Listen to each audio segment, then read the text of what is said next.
Dear students, I am doctor Monika Sati. Welcome to my channel. जैसा कि हमने प्रीवियस लेक्चर में डिफरेंशिएबिलिटी के कॉन्सेप्ट को समझा था और उसके बेस्ड कुछ एग्जांपल्स किए थे, तो हमारे यूनिट फर्स्ट में जो डिफरेंशियल कैलकुलस की बुक है उसमें जो यूनिट फर्स्ट है उसमें हमारे पास में लिमिट, कॉन्टिन्यूटी एंड डिफरेंशिएबिलिटी है, उसका कंसेप्ट हमने क्या किया है, कंप्लीट कर चुके हैं। तो आज का जो टॉपिक है हमारे पास में वो है रोलेस थ्योरम। तो रोलेस की जो थ्योरम है वो बहुत इंपॉर्टेंट है हमारे एग्जाम के पॉइंट ऑफ व्यू से, और काफ़ी बार ये पूछा भी गया है। मतलब श्रीदेव सुमन यूनिवर्सिटी के अगर एग्जाम पेपर को आप देखोगे तो रोलेस थ्योरम वहाँ पूछी गई है, और HNB-GU में भी रोलेस थ्योरम पूछी गई है। तो आज के इस लेक्चर में हम क्या करेंगे, रोलेस थ्योरम को समझेंगे, उसके स्टेटमेंट को समझेंगे, उसके प्रूफ को समझेंगे और उसके कुछ एग्जाम्पल्स करेंगे। तो चलिए देखते हैं कि रोलेस थ्योरम किस टाइप से एग्जाम में पूछा जाता है, कैसा उसका क्वेश्चन आता है। तो क्वेश्चन इस तरीके के से आता है कि state and proof that Rolle's theorem. तो मतलब हमें रोलेस थ्योरम का स्टेटमेंट भी खुद ही लिखना होता है और उसका प्रूफ भी करना होता है। तो जो हम स्टेटमेंट है रोलेस थ्योरम का वो इस टाइप से है, if a function f defined on closed interval ab is such that it is continuous in the closed interval ab, differentiable in the open interval ab, f of a equals to f of b, then there exists at least one value of x, say c, such that f dash c equals to 0। तो जो हमारा statement है इस तरीके से है कि मतलब कोई फंक्शन f है वो क्लोज्ड इंटरवल ए बी पे क्या हो रहा है, डिफाइन हो रहा है। अगर फंक्शन हमारा क्लोज्ड इंटरवल ए बी पे डिफाइन होता है तो ये तीनों कंडीशंस हमारे क्या होने चाहिए, सेटिस्फाई होने चाहिए रोलेस थ्योरम के लिए। तो फर्स्ट जो है वो है continuous in closed interval a b. जो हमारा फंक्शन है वो क्लोज्ड इंटरवल ए बी पे क्या होना चाहिए, कॉन्टिन्यूस होना चाहिए। सेकंड, जो हमारा फंक्शन है वो हमारा ओपन इंटरवल ए बी पे क्या होना चाहिए, डिफरेंशिएबल होना चाहिए। और जो हमारे पास इंटरवल गिवन है a to b उसमें f of a equals to क्या होना चाहिए, f ऑफ b होना चाहिए। अगर ये तीनों क्या हो जाते हैं, सेटिस्फाई हो जाते हैं, तो then there exist at least one value of x। तो x की एक ऐसी वैल्यू जो कि क्या किस में एग्जिस्ट करेगी, ओपन इंटरवल ए बी में। मतलब एटलीस्ट वन वैल्यू हम x की लेंगे जिसे हम क्या कह रहे हैं यहाँ पे, से c। वो किसके बीच में लाई करनी चाहिए, ओपन इंटरवल ए बी के बीच में एग्जिस्ट करनी चाहिए, such that f dash c equals to 0। मतलब f dash c equals to 0 का क्या मतलब है कि हम क्या करेंगे, एफ डैश सी फाइंड करेंगे, वहां से हमें जो सी की वैल्यू मिलेगी वो हमारी ओपन इंटरवल ए बी के बीच में क्या होनी चाहिए, लाई करनी चाहिए। तो तब हम कहेंगे कि रोलेस थ्योरम उस फंक्शन पे क्या है, एप्लीकेबल है, जब ये सारी कंडीशंस क्या हो जाती हैं, सेटिस्फाई हो जाती हैं। तो चलो अब देखते हैं इसका प्रूफ क्या है। तो प्रूफ में है, सिंस क्योंकि the function f x is continuous on closed interval a b. क्योंकि देखो यहाँ पे क्या है, फंक्शन क्या है, कॉन्टिन्यूस है क्लोज्ड इंटरवल ए बी पे। अगर function closed interval a b पे कॉन्टिन्यूस है तो एफ एक्स क्या होगा, बाउंडेड होगा। मतलब उसकी क्या है, दोनों एंड पॉइंट उसके पास में है, क्लोज्ड इंटरवल है तो वो बाउंडेड भी होगा। ऑब्वियसली उसकी बाउंड्रीज भी होंगी, since every continuous function is bounded, क्योंकि हर एक जो भी कॉन्टिन्यूस फंक्शन होता है वो क्या होता है, बाउंडेड होता है। ठीक है, next implies that f(x) attains its bounds। मतलब कि अगर वो फंक्शन बाउंडेड है तो वो उसके बाउंड्स को अटेन करेगा। मतलब हमें बाउंड्री पता है कि हमें कहाँ से कहाँ तक मतलब लेनी है। a to b कोई नंबर हो सकते हैं, 1 to 2 हो सकता है। मतलब उसके क्या है, मिनिमम वैल्यू भी है एंड मैक्सिमम वैल्यू भी है। बस उतने तक ही हम क्या लेते हैं, क्लोज इंटरवल जिसकी बाउंड्री क्या कह रहा है, f(x) attains its bounds। ठीक है, यहाँ लिखा हुआ है, since a function which is continuous on closed interval ab then it attains its bound on ab। अगर कोई फंक्शन क्या है, कॉन्टिन्यूस है क्लोज्ड इंटरवल ए बी पे, तो वो क्या अटेन करेगा, उसके बाउंड्स को अटेन करेगा। ठीक है, तो हम क्या करते हैं, यहाँ पे मान लेते हैं जैसे हमारे पास में क्या है, मिनिमम वैल्यू एंड ये क्या है, मैक्सिमम वैल्यू। ए क्या है यहाँ पे मिनिमम एंड बी क्या है यहाँ पे मैक्सिमम। तो हम मान लेते हैं let small capital M and small m are the supremum and infimum of f x respectively. तो जो कैपिटल एम है सुप्रीमम, सुप्रीमम का क्या मतलब होता है, मैक्सिमम, मतलब मैक्सिमम वैल्यू, एंड इन्फीमम का मतलब होता है मिनिमम वैल्यू। तो हमने क्या ले लिया, कैपिटल एम को सुप्रीमम मान लिया और स्मॉल एम को इन्फीमम मान लिया ऑफ एफ एक्स, किसमें कि उस फंक्शन में respectively. Now there are two possibilities. तो अब यहाँ पे दो पॉसिबिलिटीज़ हमारे पास में आती है कि अगर हमारा इन्फीमम सुप्रीमम के बराबर हो जाए, फर्स्ट पॉसिबिलिटी, और सेकंड पॉसिबिलिटी अगर हमारा इन्फीमम एंड सुप्रीमम दोनों एक दूसरे के इक्वल ना हो। तो यहाँ पे पॉसिबिलिटीज़ लिखी हैं कि फर्स्ट क्या है, अगर सुप्रीमम इन्फीमम के इक्वल है, सेकेंड क्या है, जब supremum is not equals to infimum. ये दो पॉसिबिलिटीज़ है। अब हम एक एक करके इनको क्या करेंगे, डिफाइन करेंगे कि जब हमारा कैपिटल एम स्मॉल एम के इक्वल होता है तो मतलब किस कंडीशन में होता है। तो केस फर्स्ट ले लेते हैं हम इसे और मान लेते हैं कि if capital M equals to small m then obviously fx is a constant function and therefore its derivative is 0। ठीक है ना। अगर देखो यहाँ पे क्या कहा मैंने कि जो इन्फीमम था वो हमारा सुप्रीमम के इक्वल हो गया, इन्फीमम सुप्रीमम के इक्वल हो गया तो वो क्या चलेगा, ये कांस्टेंट उस पर चलेगा, उसका जो फंक्शन होगा वो कांस्टेंट होगा, मतलब सेम नंबर दिया उसने, सेम वही हमारा इन्फीमम है वही हमारा सुप्रीमम है, तो यानी कि वो फंक्शन हमारा क्या होगा, कांस्टेंट फंक्शन होगा। तो कांस्टेंट फंक्शन का जो हम डेरिवेटिव लेंगे, मतलब देयरफॉर इट्स डेरिवेटिव इज 0। अगर हम कांस्टेंट फंक्शन का क्या करते हैं, डिफरेंशिएशन करते हैं, तो हमें क्या मिलता है 0, क्योंकि कांस्टेंट फंक्शन का डिफरेंशिएशन क्या होता है 0। तो यहाँ से क्या आ गया, that is f dash x equals to 0, जो हमारी ये वाली पॉसिबिलिटी थी, एफ डैश एक्स मतलब f dash c equals to 0 वाली। तो कहीं ना कहीं x कहाँ लाई करेगा, ओपन इंटरवल ए बी के बीच में। तो ये कंसेप्ट है हमारा फर्स्ट उसका कि जब हमारा क्या हो जाएगा, इन्फीमम सुप्रीमम के इक्वल हो जाएगा। अब बात करते हैं हम सेकंड केस की, जब क्या होगा, m is not equals to small m हो जाएगा। तो चले देखते हैं।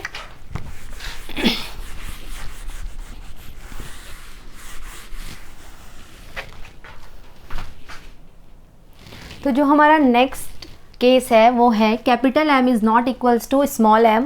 उस केस में देखेंगे कि अगर capital M is not equals to small m मतलब कि सुप्रीमम इन्फीमम के इक्वल नहीं है जब, then at least one of the number capital M and small m must be different from the equal values f of a and f of b। मतलब कि अगर हमारे पास में capital M is not equals to small m है तो इन दोनों में से at least one of the number, मतलब सुप्रीमम और इन्फीमम में से दोनों के दोनों क्या होंगे, डिफरेंट होंगे। किन वैल्यूज़ से, f of a and f of b में से दोनों के दोनों क्या होंगे, डिफरेंट होंगे। तो हम अज्यूम करते हैं, मैं क्या ले लेती हूँ, मतलब दोनों में से हमें क्या लेना, एक ही वैल्यू लेनी है। हम दोनों नहीं ले सकते क्योंकि दोनों अगर लेंगे तो वो इक्वल हो जाएंगे। तो हमारी कंडीशन है कि दोनों एक दूसरे के इक्वल नहीं है। तो मैं सुप्रीमम के लिए ले लेती हूँ कि यहाँ पे एज्यूम करते हैं कि capital M is not equals to f of a, कि जो सुप्रीमम है वो इन्फीमम मतलब फंक्शन की जो वैल्यू है वो क्या है, उसके बराबर नहीं है। Now since every continuous function on a closed interval attain it's supremum, तो इसके लिए क्या हो जाएगा अब कि चूंकि हर एक जो एवरी कॉन्टिन्यूस फंक्शन है वो क्या होता है, क्लोज्ड इंटरवल पे अटेन करता है उसका सुप्रीमम को, क्योंकि हम सुप्रीमम की बात कर रहे हैं तो वो क्या अटेन करेगा, सुप्रीमम को। Therefore there exist a real number c in closed interval a b. तो यहाँ पे एक नंबर, एक रियल नंबर एग्जिस्ट करेगा किसमें, क्लोज्ड इंटरवल ए बी में, जिसे हम क्या कह रहे हैं c, such that f c equals to क्या हो जाएगा, कैपिटल M। ठीक है। Also since f of a is not equal to small m is not equals to f of b, मतलब जो हमारा f ऑफ a है वो हमारे इन्फीमम के इक्वल नहीं है और f ऑफ b भी हमारा इन्फीमम के इक्वल नहीं है। देयरफॉर यहाँ से क्या हो जाएगा, तो c is not equals to a and c is not equals to b, मतलब c भी हमारा क्या होगा, जो हमने पॉइंट लिया है वो हमारा क्या होगा, a के बराबर नहीं होगा और वो हमारा b के बराबर भी नहीं होगा। तो इस कंडीशन में c क्या हो जाएगा, हमारा ओपन इंटरवल a b के बीच में एग्जिस्ट करेगा। ओपन इंटरवल ए बी का मतलब होता है एक्सेप्ट ए बी को छोड़ करके, ठीक है ना। यहाँ पे सी क्या कर जाएगा, एग्जिस्ट कर जाएगा, जबकि ये इन दोनों के इक्वल नहीं है बट इन दोनों के बिटवीन है। ठीक है। नाउ अब क्या करते हैं कि जो एफ सी है वो हमारा क्या है, सुप्रीमम है। यहाँ से f c equals to capital M लिखा है, तो f c is the supremum of f on closed interval a b, therefore f x is less than equals to f c. तो यहाँ पे अगर एफ सी क्या है, सुप्रीमम है, तो फंक्शन क्या हो जाएगा, उससे क्या हो जाएगा, छोटा हो जाएगा, क्योंकि एफ सी क्या है, सुप्रीमम है, तो हम इसे क्या लेंगे, उससे बड़ा ही लेंगे, लेस देन इक्वल्स टू की कंडीशन में लेंगे। तो for every x belongs to closed interval a b equation first ले लो इसे, ये है by the definition of supremum. तो यहाँ से हम इन पर्टिकुलर हमें क्या करना है, डिफरेंशिएबिलिटी को शो करना है। तो डिफरेंशिएबिलिटी के लिए हमें right hand limit and left hand limit को क्या कराना होता है, एग्जिस्ट कराना होता है। तो इस x को क्या कर दूँ मैं, चेंज कर दूँ लेफ्ट, मतलब लेफ्ट हैंड लिमिट के लिए अगर हम करते हैं तो अगर मैं x को चेंज करती हूँ तो ये क्या हो जाएगा, c माइनस एच में चेंज हो जाएगा। हम करते थे x को रिप्लेस करते थे मतलब c प्लस एच और c माइनस एच में, यहाँ पे हमने पॉइंट c लिया है तो यहाँ पे हम क्या लिख लेंगे, c minus h which is less than equals to f c, h is greater than 0। तो यहाँ अब मैं क्या करती हूँ, यहाँ से हमारा क्या हो जाएगा, implies that f c minus h, हम 1/h का क्या करें, डिवाइड करते हैं यहाँ से, तो ये हो जाएगा f c minus h minus f c, ये इधर आ गया, ठीक है ना। अब मैंने यहाँ पे अगर हम 1/h का कर रहे थे तो ये लेस देन इक्वल्स टू 0 होता, बट हमने यहाँ पे नेगेटिव साइन भी लिया है तो ये क्या हो जाएगा, इनइक्वालिटी भी क्या हो जाएगी, चेंज हो जाएगी। बोथ साइड हमने क्या लिया, नेगेटिव साइन लिया, तो ये 1/-h और ये यहाँ पे ये क्या हो गया, is greater than equals to 0। तो ये हो गया हमारा इक्वेशन नंबर 2। तो यहाँ से आगे करते हैं अब।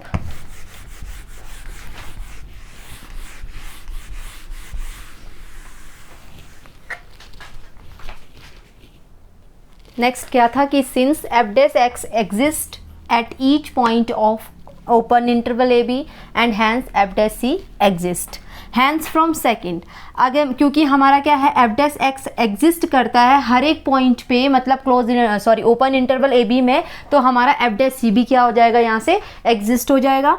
तो हैंस फ्रॉम सेकंड, जो हमारी सेकंड इक्वेशन थी उससे हमारा क्या हो जाएगा, left hand derivative is greater than equals to 0। Equation number 3 इसे ले लेते हैं। सिमिलरली फ्रॉम फर्स्ट क्या थी हमारी, f x is less than equals to f c. अब हम क्या करते हैं, राइट के लिए करते हैं, तो x को हम चेंज करेंगे तो यहाँ पे c प्लस एच आ जाएगा which is less than equals to f c, h is greater than 0।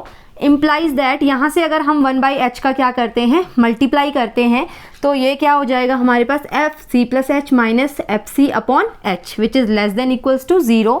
In particular यहाँ से क्या हो जाएगा,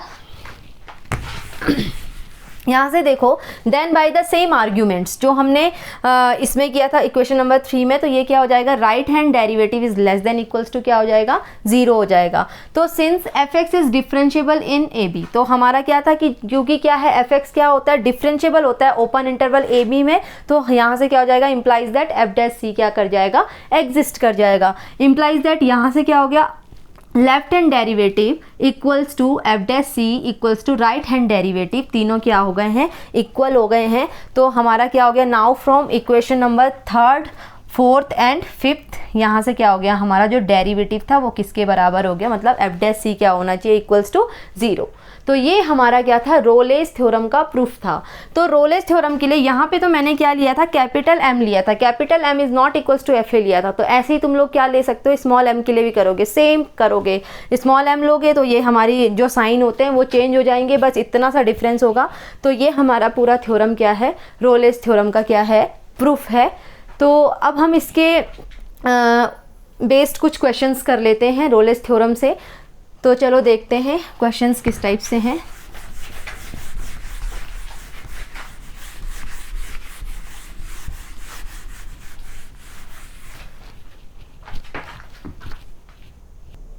क्वेश्चन है हमारे पास में, verify the Rolle's theorem for the function f x equals to x square minus 3x plus 2 on the interval close interval a b. तो हमें इस फंक्शन को बताना है कि मतलब ये रोलेस थ्योरम को वेरीफाई करना है इस फंक्शन पे।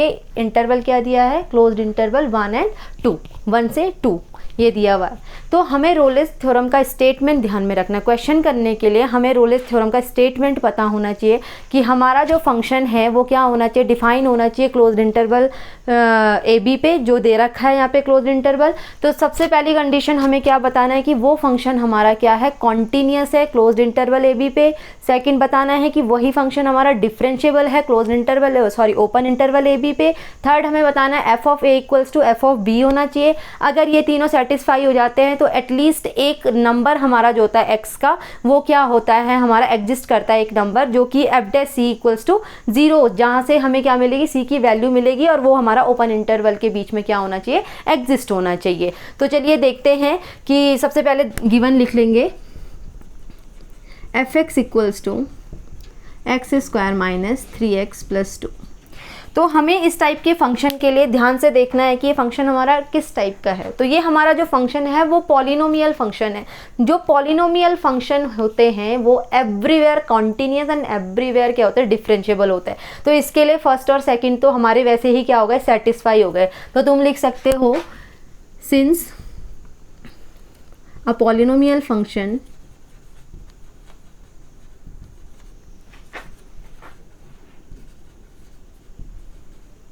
function is continuous as well as differentiable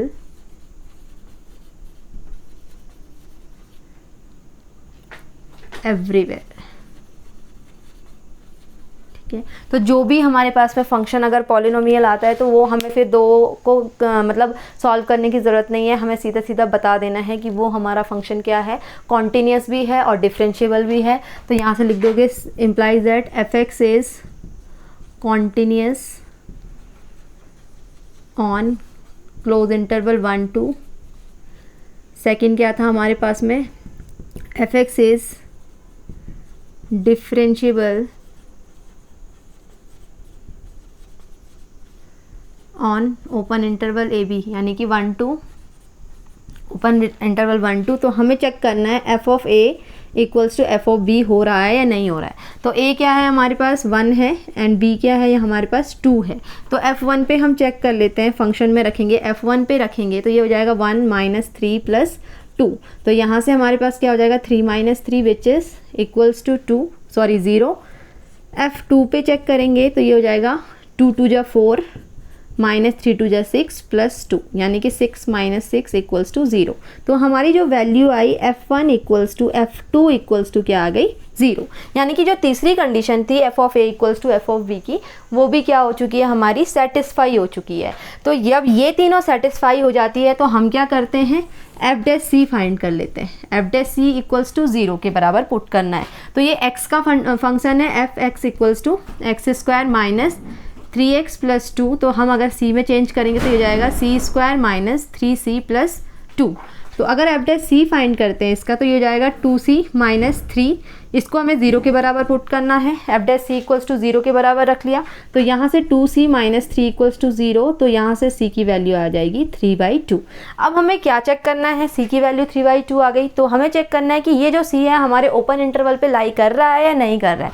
तो यानी कि ये जो 3/2 है ये हमारा ओपन इंटरवल 1 2 के बीच में एग्जिस्ट कर रहा है, 1 और 2 के बीच में आता है 3/2। तो ये हमारा जो फंक्शन है क्या है, ये हमारा फंक्शन क्या कर गया, एग्जिस्ट कर गया क्लोज इंटरवल 1 और 2 में। तो ये फंक्शन हमारा क्या है, रोलेस थ्योरम को क्या करता है, सेटिस्फाई करता है। तो ये क्वेश्चन था हमारा कि मतलब रोलेस थ्योरम सेटिस्फाई कर रहा है या नहीं कर रहा है, तो इसने किया है। अब एक क्वेश्चन हम ये ले लेते हैं कि जिसमें हमारी रोलेस थ्योरम मतलब एप्लीकेबिलिटी हम उसकी चेक कर लेते हैं कि होती है या नहीं होती है, ठीक है ना। तो नेक्स्ट क्वेश्चन है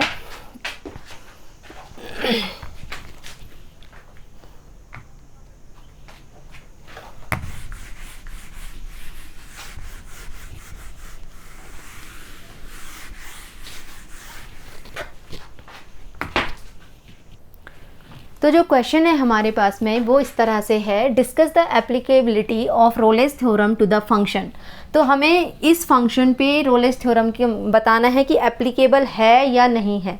तो हमें फंक्शन गिवन है यहाँ पे x² + 1 when 0 is less than equals to x is less than equals to 1 और 3 - x when 1 is less than equals to 2।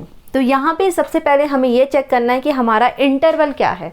तो यहाँ देखो इंटरवल देखेंगे यहाँ से, तो 0 is less than equals to x से छोटा और x से बड़ा, मतलब कहाँ से कहाँ तक है 2, यानी कि जो इंटरवल है वो क्या है 0 से 2 तक है, मतलब क्लोज इंटरवल 0 और 2 है यहाँ पे, ठीक है ना। तो यहाँ पे हमें सबसे पहले f of a equals to f of b में फाइंड कर लेती हूँ। F of a equals to f of b के लिए कर लूँ तो f1 0 पे चेक करेंगे, 0 क्या है x से छोटा है तो ये वाला आएगा, x² + 1 के लिए आएगा तो ये क्या आ गया यहाँ से 1 आ गया। f2 पे चेक कर लेते हैं, x छोटा है यहाँ से, 2 बड़ा है तो किस कंडीशन में है 3 - x में, 3 - x में तो ये हो जाएगा 3 - 2 इज़ 1। तो यहाँ से हमारे पास में क्या आ गया f of 0 equals to f of 2 equals to 1। तीसरी जो कंडीशन थी f of a equals to f of b की, वो क्या हो गई, सेटिस्फाई हो गई। अब हमें क्या करना है, फर्स्ट और सेकंड के लिए चेक करना है। फर्स्ट क्या है, कॉन्टिन्यूस, एंड सेकंड क्या है, डिफरेंशिएबिलिटी के लिए। तो सबसे पहले हम कॉन्टिन्यूटी के लिए चेक कर लेते हैं। First for continuous function, for continuous function. तो कॉन्टिन्यूस फंक्शन के लिए सबसे पहले हमें क्या चाहिए होती है, उस मतलब किसी पॉइंट ए पे फंक्शन की क्या वैल्यू आ रही है। तो हमें ये देखना है 1 से छोटा क्या है x, मतलब 1 क्या है 0 और 2 के बीच में लाई कर रहा है, ठीक है ना। तो 1 से छोटा है x, तो 1 के बराबर भी है x, यानी कि एट x इक्वल्स टू 1 पे चेक करना है। तो यहाँ पे लिखेंगे हम एट x इक्वल्स टू 1 पे हमें चेक करना है। तो यहाँ पे f ऑफ 1 क्या हो जाएगा, f ऑफ 1 के लिए जब x is less than equals to 1 की कंडीशन है, तो x स्क्वायर प्लस 1 है हमारे पास, तो 1 यहाँ पे रखेंगे तो ये क्या दे देगा 2। तो f1 पे क्या वैल्यू आई हमारी, 2 वैल्यू आई। तो अब हम लेफ्ट हैंड लिमिट निकालते हैं। लेफ्ट हैंड लिमिट के लिए हमें क्या देखना होता है कि x 1 से बड़ा है या छोटा है। तो यहाँ से हमें देखना पड़ेगा कि यहाँ पे x क्या है, छोटा है, तो ये हमारा क्या हो जाएगा लेफ्ट हैंड लिमिट के लिए। तो ये x इज़ लेस देन 1 पे हम चेक करेंगे लेफ्ट हैंड लिमिट, तो हो जाएगा limit h tend to 0 f of a minus h equals to limit h tend to 0। तो a इसके लिए हमारे पास फंक्शन क्या है, लेस देन के लिए यहाँ पे लिख दो, लेस देन के लिए फंक्शन जो गिवन है वो है हमारे पास x स्क्वायर प्लस 1, जब x क्या है 1 से छोटा है। तो ये हो जाएगा हमारे यहाँ से a क्या है 1 माइनस h का स्क्वायर प्लस 1। ध्यान से देखना a क्या है, लिमिट क्या है 1 है, तो मैंने यहाँ a की जगह पे क्या पुट कर लिया, 1 पुट कर लिया। तो 1 माइनस h का स्क्वायर, ये हो जाएगा लिमिट h टेंड टू 0 पे 1 plus h square minus 2h, a minus b का होल स्क्वायर का फॉर्मूला 1। तो ये हो जाएगा limit h tend to 0 2 plus h square minus 2h, 1 plus 1 2। तो अब मैं लिमिट पुट करती हूँ यहाँ से, तो हमारे पास क्या रह जाएगा 2। तो यानी कि इसने मतलब लेफ्ट हैंड लिमिट भी क्या आ गई 2, यानी कि जो मतलब लिमिट 1 पे क्या थी, उस पॉइंट पे फंक्शन की वैल्यू भी 2 आई, और लेफ्ट हैंड लिमिट भी क्या दे दिया इसने 2 दे दिया। अब राइट के लिए चेक कर लेते हैं। Right hand limit x is greater then जब 1 है, यानी कि ये है x बड़ा है 1 से कब, 3 माइनस x में। तो हम लिख लेंगे लिमिट, यहाँ पे लिख लो limit h tend to 0 f of a plus h equals to हो जाएगा limit h tend to 0 1 plus h, क्योंकि a 1 है, का square plus 1, same limit h tend to 0 1 plus h square plus 2h plus 1 equals to हो जाएगा limit h tend to 0 2 plus h square plus 2h equals to, ये भी क्या आ गया 2। तो यानी ये भी क्या आ गया हमारे पास में same LHL equals to RHL equals to क्या आ गया f ऑफ a। तो ये फंक्शन क्या है हमारा, कॉन्टीन्यूअस है क्लोज्ड इंटरवल 0 और 2 पे, मतलब कॉन्टीन्यूअस फंक्शन है ये हमारा क्लोज इंटरवल 0 और 2 पे। तो यहाँ से लिख लेना hence the function f(x) is continuous on closed interval 0 and 2, ठीक है ना। हमारा कॉन्टीन्यूअस है एट x इक्वल्स टू 1 पे, अगर कॉन्टीन्यूअस है तो होल जो इंटरवल है उस पे भी ये फंक्शन क्या होगा, कॉन्टीन्यूअस। मतलब एट x इक्वल्स टू तुम लिख सकते हो कि hence function is continuous at x equals to 1 and therefore the function is continuous on whole interval 0 and 2, ठीक है ना। तो ये फंक्शन हमारा क्या है, कॉन्टीन्यूअस, यानी कि जो हमारा फर्स्ट वाला जो कंडीशन थी कि जो फंक्शन होता है वो क्लोज इंटरवल ए बी पे क्या होता है, कॉन्टीन्यूअस होता है, वो भी क्या हो गया, सेटिस्फाई हो गया। यानी f of a equals to f of b, first and third condition क्या हो गई, सेटिस्फाई हो गई। अब हमें डिफरेंशिएबिलिटी के लिए चेक करनी है। अगर हमारा डिफरेंशिएबिलिटी भी क्या हो जाती है, मतलब सेटिस्फाई कर जाता है, right hand derivative and left hand derivative दोनों इक्वल आ जाते हैं, तो उस कंडीशन में क्या हो जाएगा, हमारा जो ये रोलेस थ्योरम है इस फंक्शन पे एप्लीकेबल होगा। और अगर डिफरेंशिएबिलिटी नहीं होती है तो ये फंक्शन पे हमारा क्या नहीं होगा, रोलेस थ्योरम एप्लीकेबल नहीं होगा। तो चलिए डिफरेंशिएबिलिटी के लिए चेक करते हैं।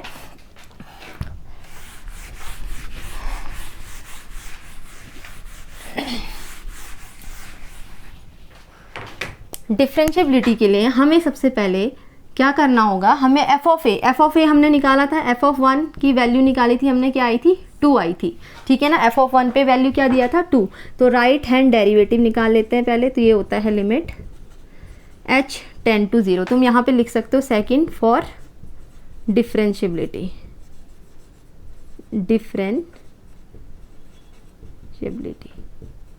तो हम किसके लिए चेक कर रहे हैं, डिफरेंशिएबिलिटी के लिए चेक कर रहे हैं। तो राइट हैंड डेरिवेटिव निकालेंगे तो ये जाएगा F of A plus h minus f of A upon क्या होता है एच। ये हमारा राइट हैंड डेरिवेटिव को निकालने का फॉर्मूला है। इक्वल्स टू हो जाएगा लिमिट h टेंड टू 0, ए क्या है एफ ऑफ 1 प्लस एच, और ये क्या हो जाएगा एफ ऑफ 1 पे चेक करना है अपॉन ये क्या है h। तो एफ ऑफ 1, जब हम राइट की बात कर रहे हैं, राइट में मैंने क्या बोला था कि हमारा क्या होना चाहिए, x इज ग्रेटर देन 1 होना चाहिए। ठीक है, differentiability at x equals to 1 पे ही चेक करेंगे, क्योंकि 1 और 1 पे ही हमें गिवन है x जब छोटा है और x जब बड़ा है। जब x ग्रेटर देन है 1 से, तो ये वाली कंडीशन है 3 माइनस एक्स की, तो 3 माइनस एक्स क्या हो जाएगा 1 प्लस एच।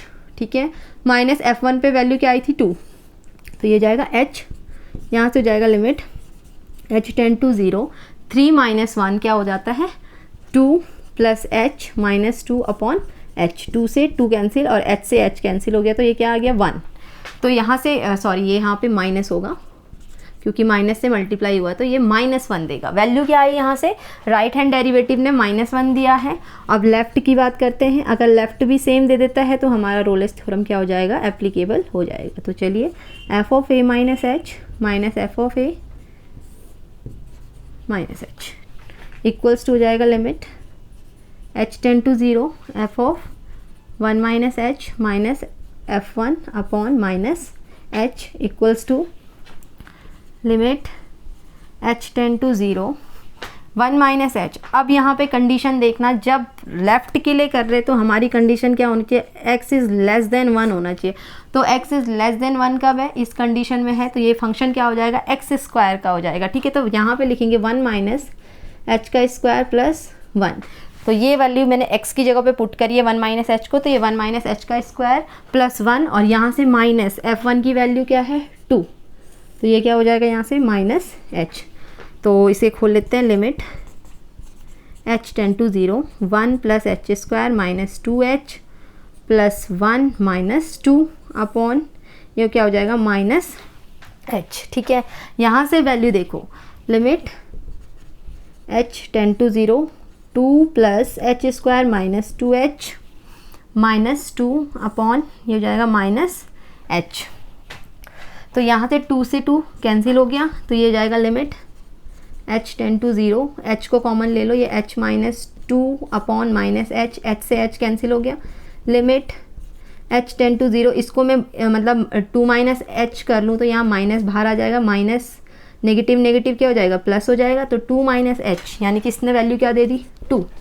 तो जो हमारा राइट हैंड डेरिवेटिव और लेफ्ट हैंड डेरिवेटिव है वो दोनों एक दूसरे के इक्वल नहीं आ रहे हैं, क्योंकि राइट में -1 वैल्यू आ रही है और लेफ्ट में 2 वैल्यू आ रही है, तो दोनों एक दूसरे के इक्वल नहीं है। तो इसका मतलब जो ये हमारा फंक्शन है ये क्या है, डिफरेंशिएबल नहीं है।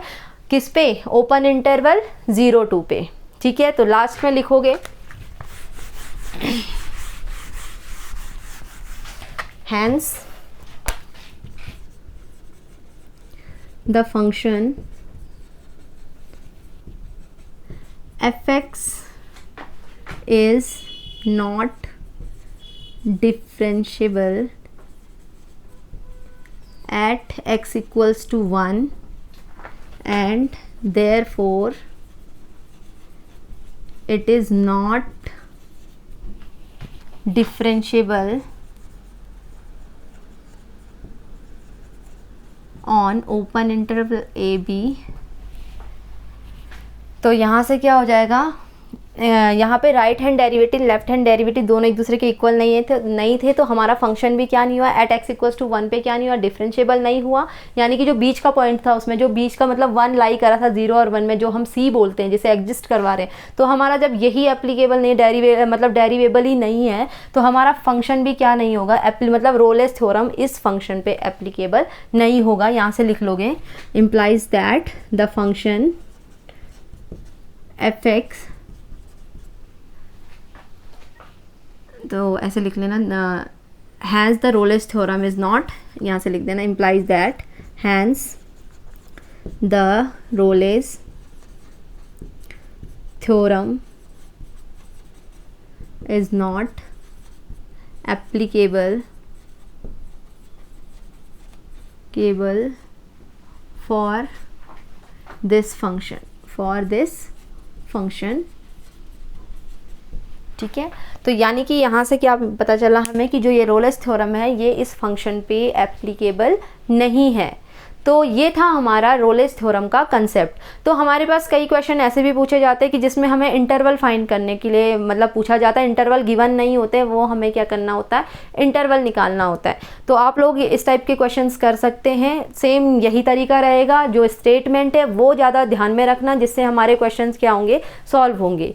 तो होप्स हो कि आपको आज का लेक्चर समझ में आया होगा, रोलेस थ्योरम से रिलेटेड जो आज का कंसेप्ट था। तो ये हमारा क्या था, रोलेस थ्योरम का कंसेप्ट था। तो आप लोग इसके क्वेश्चंस करना घर पे, मतलब अगर कोई भी प्रॉब्लम आती है तो आप लोग पूछ सकते हो, आप कमेंट सेक्शन में बता सकते हो। तो आज का लेक्चर हम यहीं पे कंप्लीट करते हैं। तो थैंक यू।